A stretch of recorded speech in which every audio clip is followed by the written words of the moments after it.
অতুলের পুরো পরিবার ভীষণই উচ্চশিক্ষিত ছিল।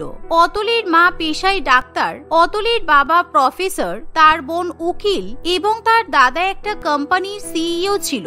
অতুলও বিদেশ থেকে এমবিএ করে তার দাদার সঙ্গে ব্যবসা শুরু করে। কিন্তু দুর্ভাগ্যের বিষয় হলো অতুল একদিন নিজে পছন্দ করে একজন 5 ফেল মেয়ে গোপাকে বিয়ে করে বাড়িতে নিয়ে আসে। কয়েকদিন পর, ছায়া, ও ছায়া, আমার ইংরেজি পেপারটা কোথায় গেল বলতে পারবে? সকালবেলা পেপার না পড়লে আমার তো একটু ভালো লাগে না। এদিকে আমার পেপারটাই তো খুঁজে পাচ্ছি না। পেপারওয়ালা তো হাত মেরে পেপারটা দিয়ে গেল। সে কি, তুমি তোমার পেপার খুঁজে পাচ্ছ না? এদিকে আমিও তো আমার স্টেথোস্কোপটা খুঁজে পাচ্ছি না। আমি সকালবেলা থেকে স্টেথোস্কোপটা কিন্তু দেখতে পাচ্ছি না। কি ব্যাপার, কেউ কি আমার জিনিসে হাত দিল? এই বলে ছায়াদেবী এবং শেখর বাবু নিজেদের স্টেথোস্কোপ এবং পেপার খুঁজতে থাকে। কিন্তু ছায়াদেবী রান্নাঘরে গিয়ে দেখে গোপাল স্টেথোস্কোপ চালের বস্তার মুখে পেঁচিয়ে বেঁধে রাখে, আর শেখর বাবুর ইংরেজি পেপারটার উপর চাল এবং ডাল ছড়িয়ে রেখে দেয়। আরে বৌমা, এটা তুমি কি করছো? আমার স্টেথোস্কোপটাকে তুমি চালের বস্তার মধ্যে পেঁচিয়ে রেখেছো কেন? এটা তো আমার রোগী দেখার জিনিস। হাই রে, ওগো কোথায় গেলে? তোমার পেপারটা আমি খুঁজে পেয়েছি, শিগগিরই এখানে এসো। এই বলে ছায়াদেবী তখনই নিজের স্টেথোস্কোপটা নিয়ে নেয়, আর শেখর বাবু রান্নাঘরে এসে নিজের ইংরেজি পেপারের এরকম অবস্থা দেখে খুবই রেগে যায়। তোমার কি মাথা খারাপ হয়ে গেছে? এই সাত সকালবেলা নতুন পেপারের উপর চাল ডাল ঢেলে তুমি বাছাই করছো, আর আমার স্টেথোস্কোপটা এখানে এনেছিলে কেন? আমি কখন থেকে এটা খুঁজছি। একটু বাদেই তো আমি রোগী দেখতে যাব। আসলে মা, আমি ভেবেছিলাম আজকে তো আমার প্রথম রান্না, তাই আমি আপনাদেরকে বিরিয়ানি রান্না করে খাওয়াবো। কিন্তু বিরিয়ানি বানাতে গিয়ে আমি চালের বস্তা খুলে চালের বস্তাটা বাঁধার জন্য কোনো দড়ি খুঁজে পাচ্ছিলাম না। সেই জন্য ওই লোহার দড়িটা দিয়ে আমি চালের বস্তাটা বেঁধে দিয়েছিলাম। তা বিরিয়ানি বানাতে কি চাল ডাল লাগে নাকি? তুমি শুধু শুধু এতগুলো চাল আর ডাল ঢেলে রান্নাঘরের মেঝেটা নোংরা করলে, সাথে নতুন পেপারটাও নষ্ট করেছো। উফ, তোমাকে নিয়ে যে কি করি, তুমি তো একেবারেই মূর্খ। আরে আমি তো খুব সুন্দর করে চাল ডাল আর সবজি দিয়েই আপনাদেরকে বিরিয়ানি বানিয়ে খাওয়াবো। গোপার কথা শুনে তার শাশুড়িমা এবং শ্বশুর মশাই খুবই অবাক হয়। ইতিমধ্যে অতুলের বোন ইন্দ্রাণী চিৎকার করতে করতে রান্নাঘরে আসে। ও মাই গড, ওটা বিরিয়ানি নয় বৌদি, তুমি খিচুড়ির কথা বলছো। যাই হোক, আমরা কিন্তু এরকম চাল ডালের খিচুড়ি খেতে পছন্দ করি না। তুমি আমাদের আসল বিরিয়ানি বানিয়ে খাওয়াও, বাড়িতে তো চাল মাংস সবই আছে। এই শুনে গোপা খুবই বিপদে পড়ে, কারণ সে কিভাবে চাল এবং মাংস দিয়ে বিরিয়ানি বানাতে হয় জানে না। তাই সে কোনো মতে খিচুড়ির মতো খাবার রান্না করে সবাইকে পরিবেশন করে, আর যা দেখে তার বাড়ির প্রত্যেকে ভীষণই রেগে যায়। বৌদি, তুমি আবার খিচুড়ি বানিয়েছো? তোমাকে না বললাম বিরিয়ানি রান্না করতে? তুমি তো অনলাইনে রেসিপি সার্চ করে দেখে নিতে পারতে। এটা কি রান্না করেছো তুমি? এই মেয়ে, তুমি সত্যি করে বলো তো, তুমি কতদূর পড়াশোনা করেছো? আজকালকার মেয়ে হয়ে কেউ যে বিরিয়ানি রান্না করতে জানি না, এরকম লোকজন পাওয়া খুব মুশকিল। আমার তো এখন তোমার শিক্ষা দীক্ষা নিয়ে কেমন যেন সন্দেহ হচ্ছে। এমন সময় গোপা চাইলেও নিজের পরিচয় দিতে ভীষণই লজ্জা পায়। সে কি বলবে কিছুই বুঝে উঠতে পারে না। আসলে আমি এবিসিডি পাস। ABCD pass? এরকম পাশের কথা আমি তো বাবার জন্মেও শুনিনি। থাক বাবা, আমার বুঝে শুনে কাজ নেই। তুমি রান্না বান্নাটা একটু দেখো, রান্নাঘরে একটা রেসিপির বই আছে। তুমি যেই খাবারগুলো রান্না করতে পারবে না, ওই রেসিপি বই থেকে পড়ে নেবে, তাহলে দেখবে তুমি সবই রান্না করতে পারবে। এই বলে ছায়াদেবী তখনই হাসপাতালে চলে যায়। অন্যদিকে গোপা দুপুরবেলা সাধারণ ডাল, মাছ এবং ভাত রান্না করে সবাইকে খেতে দেয়। গোপা যেহেতু মোটেই পড়তে পারে না, তাই রান্নাঘরে রাখার রেসিপি বুক তার কাছে একেবারে অপ্রয়োজনীয় বলে মনে হয়। পরের দিন ধীমান যখন একটা বিজনেস মিটিং এ ব্যস্ত থাকে, এমন সময় গোপা তার কাছে গিয়ে বলে, এই যে দাদা বাবু, আপনার চা। ওরে বাবা, আপনি সিনেমা দেখছেন মনে হচ্ছে। আমি না কখনো সিনেমা দেখিনি, কিন্তু এই সামনে টাকলু লোকটাকে এত বাজে দেখতে কেন? একে সিনেমার নায়ক হিসেবে কে নিল বলুন তো? কি তুমি ইচ্ছা করে ভিডিও কলে আমার লুকস নিয়ে আমাকে হ্যারেস করছো? ধীমান, আমি তোমাকে আমাদের কোম্পানির একটা সিইও বানিয়ে দিয়েছি, তাই বলে তুমি নিজেকে কি ভেবে ফেলেছো? হ্যাঁ, আমি আজকেই তোমাকে 3 মাসের জন্য সাসপেন্ড করে দিলাম। না না স্যার, আপনি প্লিজ এরকম করবেন না। আসলে আমার ভাইয়ের বউ খুবই সরল সাদাসিধে মনের মানুষ, ও একদমই আপনাকে এরকম কথা বলতে চাইনি। আর স্যার, আর কিছুদিন বাদেই তো আমার প্রমোশন আছে। আপনি আমাকে এখন সাসপেন্ড করে দিলে আমি তো আর চেয়ারম্যানও হতে পারবো না। আদিত্যবাবু ধীমানের কোনো কথা শোনে না। সে তখনই ধীমাকে সাসপেন্ড করে দেয়, যার ফলে ধীমান গোপার উপর খুবই রেগে যায়। অন্যদিকে এমন সময় ইন্দ্রাণী কোর্টে যাবে বলে নিজের ড্রেস পরে তৈরি হয়, যা দেখে গোপা বলে, আচ্ছা তুমি তো এত বড় মেয়ে, তাহলে তুমি এরকম নার্সারি স্কুলে জামা কাপড় পরে কোথায় যাচ্ছ? আমি তো শুনেছিলাম তুমি নাকি বড় চাকরি করো। তুমি কি ফেল টেল করেছিলে নাকি? সত্যি কথা বলো তো, যে আবার তুমি স্কুলে পরীক্ষা দিতে যাচ্ছ। ফেল করেছি মানে? আমি হাইকোর্টের লয়ার, আর আমি ফেল করেছি মনে হচ্ছে তোমার? যাই হোক, আমার হাতে বেশি সময় নেই, এখন আমাকে কোর্টে গিয়ে একটা কেস লড়তে হবে। সরো, আমার পথ ছাড়ো, এমনিতেই আজকে দেরি হয়ে গেছে। এই বলে ইন্দ্রাণী বেরোতে যাবে এমন সময় গোপা একটা বাটিতে দই এবং চিনি নিয়ে এসে হাজির হয়। এই নাও, তুমি একটু দই চিনি খেয়ে যাও, তোমার পরীক্ষা খুব ভালো হবে আর তুমি আগের মতো ফেল করবে না। আমার মাঝি কেন আমাকে ছোটবেলায় দই চিনি খাওয়ায়নি? তাহলে আমি সব পরীক্ষায় পাশ করতাম। এই বলে গোপা জোর করে ইন্দ্রাণীকে দই চিনি খাওয়াতে যায়, যার ফলে হঠাৎ করে ইন্দ্রাণীর কালো ইউনিফর্মের উপর দই চিনি পড়ে যায়, আর এতে করে তার ইউনিফর্মটা একেবারেই নষ্ট হয়ে যায়। স্কাউন্ড্রেল, স্টুপিড, ইলিটারেট, তোমার জন্য আমার ইউনিফর্মটা পুরো নোংরা হয়ে গেল। আজকে আমি আর কোর্টে আমার ইম্পর্টেন্ট কেসটা লড়তে পারবো না। উফ মা, আমি যে এখন কি করি? ইন্দ্রাণী এভাবেই রাগে গজগজ করতে করতে নিজের ঘরে চলে যায়। কিন্তু গোপা কিছুতেই তার ননদের ইংরেজিতে বলে যাওয়া কথাগুলো বুঝতে পারে না, বরং সে ইংরেজি কথাগুলো শুনে মনে মনে খুবই খুশি হয়। এমনকি সে ঠিক করে পরের বার কেউ তার সামনে ইংরেজিতে কথা বললে সেও ইংরেজি ভাষায় উত্তর দেবে। অন্যদিকে ইন্দ্রাণী এবং ধীমান গোপার উপর এতটাই রেগে থাকে যে তারা আর গোপার মুখোমুখি হতে চায় না। দেখতে দেখতে এভাবে আরো 2-1টা দিন কাটে। একদিন শেখর বাবুর এক বন্ধু তাদের বাড়িতে আসে। জানেন, আমাদের গর্বিত বাঙালি সত্যব্রত বাবু এভারেস্ট জয় করেছিলেন। আমারও ইচ্ছা আছে একবার এভারেস্টে উঠে দেখবো, অন্তত আমার নামটা পেপারে তো আসবে। তুমি কি বলো শেখর? আমার তো মনে হয় তোমারও আমাদের সঙ্গে এভারেস্টে ওঠা উচিত। এমন সময় অতিথিকে চা পরিবেশন করতে গিয়ে গোপা এভারেস্টের কথা শোনে, কিন্তু গোপা বুঝতে পারে না যতীন বাবু কোন এভারেস্টে ওঠার কথা বলছে। বৌমা, তোমারও কি এভারেস্টে ওঠার ইচ্ছা আছে নাকি? আমি কিন্তু ঠিক করে নিয়েছি, সামনের বছর আমি এভারেস্টে চড়েই ছাড়বো। তোমার ইচ্ছা থাকলে তুমি কিন্তু আমাদের সঙ্গে যেতে পারো, পেপারে তোমারও ছবি আসবে। তাই নাকি? কিন্তু এভারেস্টে ওঠা কি এমন কাজ? আমি তো চাইলে এখনই এভারেস্টে উঠতে পারি। দাঁড়ান, আমি আপনাকে এখনই এভারেস্টে উঠে দেখাচ্ছি, তাহলে আমার ছবিও পেপারে ছাপাবে। গোপার কথা শুনে যতীন বাবু এবং শেখর বাবু দুজনেই থ মেরে যায়, কারণ তারা কেউ বুঝতে পারে না গোপা এত তাড়াতাড়ি কিভাবে এভারেস্টে উঠতে পারে, তাও আবার বাড়িতে দাঁড়িয়ে। তারা মনে করে গোপা নিশ্চয়ই তাদের সঙ্গে মজা করছে, তাই তারা হেসে গোপার কথা উড়িয়ে দেওয়ার চেষ্টা করে। কিন্তু কিছুক্ষণ বাদেই গোপা একটা প্রেসার কুকার নিয়ে আসে, আর সেই প্রেসার কুকারের উপর উঠে দাঁড়ানোর চেষ্টা করে। দেখলেন তো কাকা বাবু, আমি এভারেস্টে উঠে দাঁড়িয়ে দেখালাম। এবার আমার ছবি তাহলে পেপারে দেওয়া হবে তো? কবে আমার ছবি পেপারে দেওয়া হবে বলুন তো? আমার না পেপারে নিজের ছবি দেখতে খুব ইচ্ছা হয়। পেপারে একেবারে বড় বড় করে যেন আমার নাম আর আমার মুখটার ছবি দেওয়া থাকে।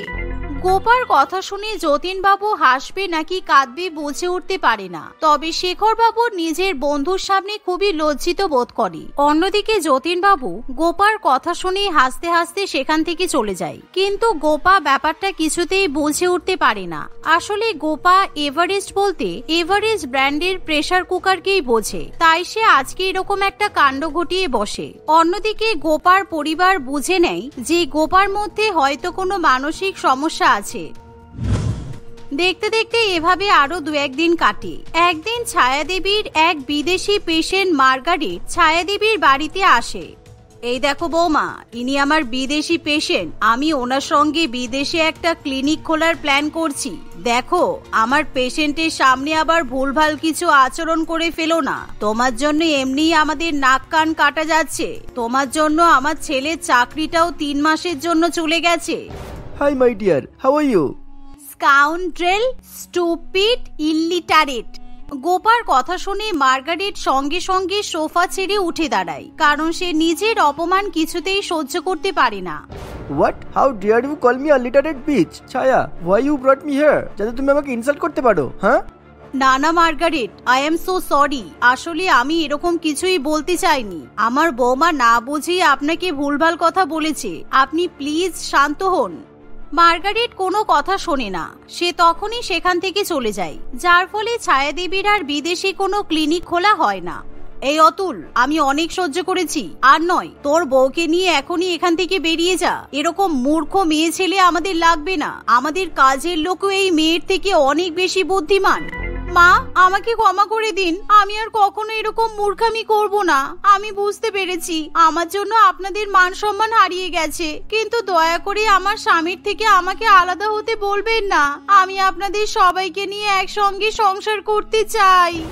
এভাবেই গোপা ভীষণই কান্নাকাটি করতে শুরু করে, যা দেখে কারোর আর কিছু বলার থাকে না। তারা গোপাকে একটা সুযোগ দেয়। সময়ের সঙ্গে সঙ্গে গোপা এখন তার পরিবারের সবার কাছ থেকে সবকিছু বুঝে নিতে শুরু করে। এমনকি গোপা তার পরিবারের কাছে পড়াশোনাও শিখতে শুরু করে। তাই এখন আর সেই পরিবারে থাকতে গোপার আর কোনো অসুবিধা হয় না।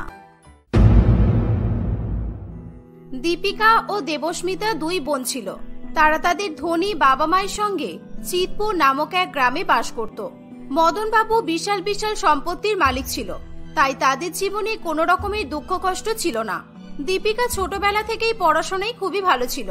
তার ইচ্ছে ছিল বিদেশে গিয়ে পড়াশোনা করার, কিন্তু দেবস্মিতা সবসময় তার গ্রামকে খুবই ভালোবাসতো। সে কখনোই দেশের বাইরে যাওয়ার কথা কল্পনাও করতে পারত না। উচ্চ মাধ্যমিক পাশ করার পর দীপিকা বিদেশে চলে যায়, কিন্তু দেবস্মিতা তার বাবা মায়ের সঙ্গেই থেকে যায়। এরকম ভাবেই বেশ কয়েক বছর কাটে। দীপিকা বিদেশে খুবই ভালো একটা চাকরি পেয়েছিল, তাই সে আর নিজের দেশে ফিরে আসতে চাইতো না। একদিন তার বাবা মদন বাবু দীপিকাকে ফোন করে।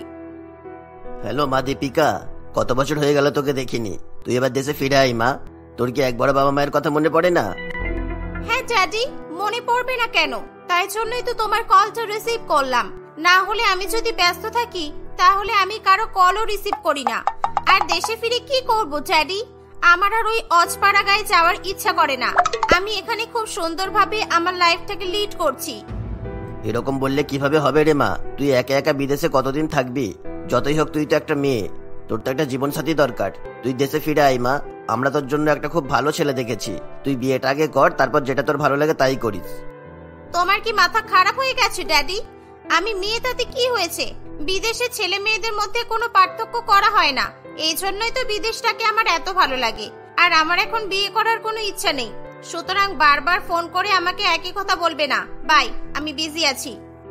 এই বলে দীপিকা মুখের উপর তার বাবার ফোনটা কেটে দেয়। এরকম ভাবে আরো কয়েক বছর কাটে। দীপিকা কিছুতেই দেশে ফিরে আসতে চাইতো না। শোনো না, আমার মনে হয় না আমাদের বড় মেয়ে বিদেশ থেকে ফিরে আসবে। এবার আমাদের ছোট মেয়েটাকে নিয়ে ভাবতে হবে। বেকার আমরা একজনের জন্য কেন আরেকজনের লাইফ নষ্ট করব? ও বিয়ে করতে চাইছে না, ছেড়ে দাও। তুমি দেবস্মিতার জন্য ভালো ছেলে দেখো। ভালো ছেলে তো আমার হাতে অনেক আছে। আমি দীপিকার জন্য অনেক ভালো ভালো ছেলে সম্বন্ধের খোঁজ পেয়েছিলাম। এতদিন অপেক্ষা না করে দেবস্মিতার বিয়েটা দিয়ে দিলেই ভালো হতো। এই চিন্তা ভাবনা করে দেবস্মিতার বাবা মা কিছুদিনের মধ্যেই আকাশ নামে একটি ছেলের সঙ্গে দেবস্মিতার বিয়ে ঠিক করে দেয়। দেবস্মিতার বিয়েতে যাতে তার বড় দিদি ফিরে আসে, তাই সে বারে বারে তার দিদিকে ফোন করতে থাকে। দীপিকা খুবই বিরক্ত হয়ে ফোনটা ধরে। কি হয়েছেটা কি? এতবার করে ফোন করছিস কেন তুই? তোর কি মনে হয় আমি সারাদিন ফ্রি থাকি? আমার কি কোনো কাজ নেই? সরি দিদি, কিন্তু আমি তো অনেকদিন ধরেই তোকে ফোন করছি। তুই কি দিনরাত একটানা কাজ করিস? সামনের মাসে আমার বিয়ে, তুই আমার বিয়েতে আসবি তো দিদি? ও, বাবা মা আমার বিয়ে দিতে পারলো না বলে এবার তোর পেছনে পড়েছে। ভালো ভালো, বিয়ে কর। আমি কিন্তু তোর বিয়েতে যেতে পারবো না, সরি। কিন্তু কেন দিদি? তুই তোর বোনের বিয়েতে আসবি না? এটা কোনো কথা হলো? তোকে আমার বিয়েতে আসতেই হবে দিদি। সরি, আমার কাছে সময়ের মূল্য অনেক বেশি। আমার কাছে টাকা পয়সার থেকেও আমার সময়ের ভ্যালু অনেক ইম্পর্টেন্ট। তাই আমি যেতে পারলাম না রে, সরি। Best of luck. এই বলে দীপিকা ফোন রেখে দেয়। দীপিকার এমন ব্যবহারে তার বোন এবং বাবা মা সবারই খুবই খারাপ লাগে। কয়েক মাসের মধ্যেই দেবস্মিতার সঙ্গে আকাশের বিয়ে হয়ে যায়। মদন বাবুর কোনো পুত্র সন্তান না থাকায় আকাশকে তারা তাদের বাড়িতে ছেলের মতোই রাখবে বলে ঠিক করে। আকাশেরও বাবা মা কেউ না থাকায় সে শ্বশুর বাড়িতে থাকার জন্য রাজি হয়ে যায়। এরকম ভাবে বেশ কিছু মাস কাটে। একদিন হঠাৎ করে মদনবাবু ভীষণ পরিমাণে অসুস্থ হয়ে পড়ে। মদনবাবু তার সম্পত্তি তার 2 মেয়ের মধ্যে ভাগাভাগি করে দেবে বলে ঠিক করে। দীপিকা এই খবরটা পাওয়া মাত্রই কয়েকদিনের মধ্যেই দেশে ফিরে আসে, কারণ তার টাকা পয়সা সম্পত্তির খুবই দরকার ছিল। জানো, এতদিন পর আমার দিদি ফিরে আসছে, আমার তো খুবই ভালো লাগছে। আমি খুবই এক্সাইটেড। জানি না দিদি এখন কেমন দেখতে হয়েছে। দেবস্মিতা এভাবেই আকাশের সঙ্গে নানান রকম গল্প করতে থাকে। কিছুক্ষণের মধ্যেই তাদের বাড়ির ডোরবেল বেজে ওঠে। সবাই খুবই উত্তেজিত হয়ে পড়ে। দেবস্মিতা তাড়াতাড়ি করে দরজা খুলতে চায়।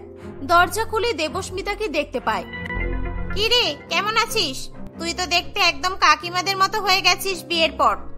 আমি খুব ভালো আছি রে দিদি। আমি জানতাম তুই বাবার অসুস্থতার খবর পেয়ে নিশ্চয়ই দেশে ফিরে আসবি। দিদি, তুই এবার থেকে আমাদের সঙ্গেই থাকবি তো? তোর মাথা খারাপ নাকি? আমি আর কোনো মতেই এখানে থাকতে পারবো না। আমার বিদেশটাকে খুবই ভালো লেগে গেছে। আমি তো আমার ভাগ্যের সম্পত্তি বিক্রি করতে এসেছি। দীপিকার কথা শুনে দেবস্মিতার সঙ্গে সঙ্গে তার বাবা মাও খুবই অবাক হয়। ঠিক তখনই হঠাৎ করে সেখানে বিদেশিদের মতো দেখতে একটি ছেলে আসে। হেই সুইটি, হোয়ার আর ইউ? তুমি আমাকে গাড়িতে ফেলে চলে এলে কেন? আরেকটু হলেই তো আমি লস্ট হয়ে যেতাম। ওয়াও, এই বিউটিফুল গার্লটা কে? তোমার sister? Hey darling, how are you? Let's give me a hug. এই বলে হ্যারি দেবস্মিতার দিকে এগিয়ে যায়। সে দেবস্মিতার গালে একটা কিস করে তাকে হাগ করতে চায়। দেবস্মিতা খুবই ভয় পেয়ে যায়। আরে হচ্ছেটা কি?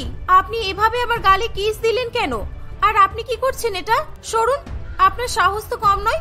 আমার ফ্যামিলি সবাই এখানে আছে, আমার স্বামী এখানে আছে, আর আপনি এসব নোংরামি করছেন। দিদি, এটা কি? তুই কাকে নিয়ে এলি সঙ্গে করে? আরে বাবা, এটা আমার রুমমেট হ্যারি। হ্যারি তোর সঙ্গে পরিচয় করছে। এত রেগে যাওয়ার কি আছে? বিদেশে এগুলো খুবই কমন ব্যাপার। এত বেশি রিয়্যাক্ট করে তুই নিজেকে মূর্খ প্রমাণ করে ফেললি। সবাই কি আর তোর বরের মতো আনস্মার্ট? বিদেশ থেকে শালি ফিরে এসেছে, দেখ কেমন বোকার মতো এক কোণায় দাঁড়িয়ে আছে।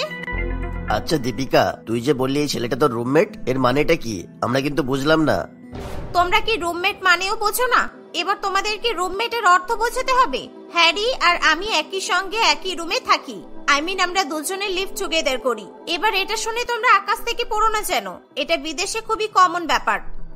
ও, তার মানে তোরা একে অপরকে পছন্দ করিস, তাই তো? তাহলে তুই বিয়ে কবে করছিস? দেখি, সময় হলে ঠিক করে নেব। আসলে হ্যারি খুবই ব্যস্ত থাকে, তাই এ এখন বিয়ে করতে পারবে না। আমরা যখন বিয়ে করব তোমাদের জানিয়ে দেব। আচ্ছা, আমরা খুব টায়ার্ড, এবার আমরা রেস্ট করি। চলো হ্যারি। এই বলে দীপিকা হ্যারিকে নিয়ে সেখান থেকে চলে যায়। আকাশ তার বিদেশি শালীকে দেখে ভীষণ পরিমাণে অবাক হয়। আচ্ছা দেবস্মিতা, তোমার আর তোমার দিদির মধ্যে কোনো মিল নেই কেন? তোমাদের দুজনের মধ্যে তো আকাশ পাতাল তফাৎ। এটা তো খুবই স্বাভাবিক ব্যাপার আকাশ। আমার দিদি তো বিদেশে থাকে, তাই দিদি বিদেশিদের মতো হয়ে গেছে। তোমার বুঝি এখন আমাকে ছেড়ে তোমার বিদেশি শালীকে পছন্দ হয়েছে? তোমার কি মাথা খারাপ নাকি? আমার সামনে যতই সুন্দর, স্মার্ট আর যতই মডার্ন মেয়ে আসুক না কেন, আমি সবসময় তোমাকেই বেছে নেব। আমার বিদেশি শালীকে আমার একটুও পছন্দ হলো না। আর সবচেয়ে বেশি অবাক লাগলো ওই ছেলেটাকে দেখে। দেখে তো মনে হলো পুরো একদম লম্পট টাইপের। কি বাজে পোশাক আশাক পরার ধরন, আর হেয়ার স্টাইলটা দেখেছো কত বাজে। আরে ও তো বিদেশি ছেলে, বিদেশিরা একটু ওরকম হয়। তোমাকে তোমার বিদেশি শালীকে নিয়ে অত ভাবতে হবে না, ছাড়ো তো। পরের দিন দেবস্মিতা যখন তার ঘরে একা ছিল, তখন সেখানে হ্যারি আসে। হ্যাঁ বিউটিফুল, কি করছো তুমি একা একা? আমি কি তোমার কাছে হেল্প করতে পারি? নো থ্যাঙ্কস, আমি নিজের কাজ নিজে করতে পারি। আচ্ছা, তুমি এত ভালো বাংলা কি করে বলতে পারো? আসলে তোমার বোন আমাকে খুব ভালো বাংলা শিখিয়ে দিয়েছে। আচ্ছা বলছি যে তুমি তো আমার শালি হও। তোমাদের দেশের শালিকে বলা হয় শালি আধা ঘরওয়ালি, রাইট? তাহলে তুমি কি আমার সঙ্গে সিনেমা দেখতে যাবে? না, একদমই নয়। আর তাছাড়া আমি তোমার শালি এখনো হইনি। আগে তোমার আর আমার দিদির বিয়ে হবে, তারপরে তো তুমি আমার জামাইবাবু হবে। তার আগে পর্যন্ত আমাকে শালি বলে ডাকবে না। এই বলে দেবস্মিতা সেখান থেকে চলে যায়। এরকম ভাবেই দেখতে দেখতে বেশ কয়েকদিন কাটে। আচ্ছা ড্যাডি, তুমি যে কাজের জন্য আমাদেরকে এখানে ডাকলে, সেটা নিয়ে এখনো পর্যন্ত কোনো আলোচনাই শুরু করলে না। হ্যারির এখানে থাকতে খুব প্রবলেম হচ্ছে। আসলে বিদেশিরা সত্যিই আমাদের দেশে এসে থাকতে পারবে না। তুমি তাড়াতাড়ি সম্পত্তিটা ভাগাভাগি করো। হ্যারি আমার উপর খুব রাগ করছে। এখন তো তোমাদের বিয়েও হয়নি, আর তুমি এখন থেকেই হ্যারির কথা শুনে ওটা বসা করছো। এগুলো কিন্তু খুবই বাড়াবাড়ি। আগে বিয়েটা হোক, তারপর তো। আমাদের বিয়ে নিয়ে তোমাকে অত ভাবতে হবে না। আমরা ঠিক বিয়ে করে নেব। হ্যারি আমার কাছে কয়েক বছর সময় চেয়েছে। আর আমি হ্যারির জন্য কয়েক বছর কেন, সারা জীবন অপেক্ষা করতে পারি। ড্যাডি, যা বললাম কাজটা তাড়াতাড়ি করো। হ্যাঁ, কিন্তু তার জন্য অনেক ডকুমেন্ট ঠিক করতে হবে, একটু ছোটাছুটি করতে হবে, এত সহজে তো হবে না। আমি কার উপর দায়িত্ব দেবো? কোর্টে যেতে হবে, উকিল ধরতে হবে, অনেক কিছুই তো ব্যাপার আছে। জামাই বাবা, আমি ভাবছিলাম এই নিয়ে তোমাকেই দায়িত্ব দেবো। বাড়ির বড় জামাই থাকতে তুমি ছোট জামাইকে কেন দায়িত্ব দিচ্ছ ড্যাডি? হ্যারি অনেক বেশি স্মার্ট, তাই এসব কাজ খুব সহজেই করতে পারবে। তুমি কাজটা হ্যারিকেই দাও। বাহ, এখনো বিয়ে হলো না আর এই ছেলে বাড়ির বড় জামাই হয়ে গেল দিদি। আরে তোদের প্রবলেমটা কি বলতো? সবসময় কেন আমাদের পেছনে পড়ে থাকিস? তোরা ধরে নে আমাদের বিয়ে হয়ে গেছে, আমাদের যে বিয়ে হবে না এটা নিয়ে তোদের এত সন্দেহ কেন? এখান থেকে চলে গেলে সমস্ত সম্পত্তি তোরা হাতিয়ে নিবি, তাই তো? সেই জন্য এত ন্যাকামি করছিস? এই বলে দীপিকা হ্যারিকে নিয়ে সেখান থেকে চলে যায়। সম্পত্তি ভাগাভাগির জন্য সমস্ত ডকুমেন্ট পত্র ঠিক করার জন্য হ্যারিকে দায়িত্ব দেওয়া হয়। কিছুদিনের মধ্যে হ্যারি সমস্ত ডকুমেন্ট ঠিকঠাক করে নিয়ে আসে। ডকুমেন্ট অলরেডি রেডি আঙ্কেল, এই ডকুমেন্টগুলোতে আপনি সিগনেচার করে দিন, তাহলে আপনি চিন্তামুক্ত হয়ে যাবেন, নো ওয়ারি। মদনবাবু ডকুমেন্টগুলোতে সিগনেচার করতেই যাচ্ছিল, ঠিক তখনই সেখানে আকাশ চলে আসে। আকাশের সঙ্গে একজন বৃদ্ধ মহিলা এবং একজন বয়স্ক লোক ছিল। তাদেরকে দেখে হ্যারি খুবই ভয় পেয়ে যায়। দাঁড়ান বাবা, সিগনেচার করার আগে একবার ডকুমেন্টগুলো পড়ে দেখুন কি লেখা আছে। হ্যারি এতদিন পর্যন্ত বিদেশি সেজে আমার বিদেশি শালিটাকে ঠকাচ্ছিল। হ্যারি বিদেশি নয়, আমাদের দেশের বিষ্ণুপুর গ্রামে থাকে। আর এই যে এরা হলো হ্যারির বাবা মা। কি হলো হ্যারি, তোমার বাবা মাকে চিনতে পারছো তো? মানে এসব কি হ্যারি? তুমি এতদিন আমাকে ঠকালে, কিন্তু কেন? আমি বলছি সম্পত্তির লোভে, শুধুমাত্র সম্পত্তির লোভে। এ তোমাকে কখনোই বিয়ে করতো না, এ শুধুমাত্র তোমাকে মিথ্যা আশা দিচ্ছিল। হ্যারি বিদেশে পড়াশোনা করতে গিয়েছিল, সেখানে তোমার সঙ্গে পরিচয় হয়। তোমার ব্যাপারে সমস্ত কিছু জানার পর তোমাকে ওর জালে ফাঁসিয়ে ফেলে। ডকুমেন্টগুলোতে হ্যারি সব জায়গায় নিজের নাম বসিয়েছে, যাতে আমাদের সমস্ত সম্পত্তি হাতে নিয়ে এখান থেকে পালাতে পারে। ওই যে ডকুমেন্টস, দেখো না, বিশ্বাস হলে পড়ে দেখো। হ্যারি সত্যটা সকলের সামনে আসায় সে একেবারে নিস্তব্ধ হয়ে দাঁড়িয়ে থাকে। দীপিকা খুবই রেগে গিয়ে হ্যারিকে একটা চড় মারে। হ্যারি বারে বারে দীপিকার কাছে ক্ষমা চায়। দীপিকা তাকে ক্ষমা না করে পুলিশে দেওয়ার ভয় দেখায়। হ্যারি তার বাবা মাকে নিয়ে ভয়ে সেখান থেকে চলে যায়। এভাবে আকাশ তার বিদেশি শালীকে এক ভণ্ড ছেলের হাত থেকে রক্ষা করে। দীপিকা আর কখনোই বিদেশে ফিরে যাবে না বলে ঠিক করে। সে তার বাবা মা ও পরিবারের সঙ্গে হাসি খুশি বসবাস করতে থাকে। পরবর্তীকালে সে একটা ভালো দেশি ছেলেকে বিয়ে করে সংসার করতে থাকে।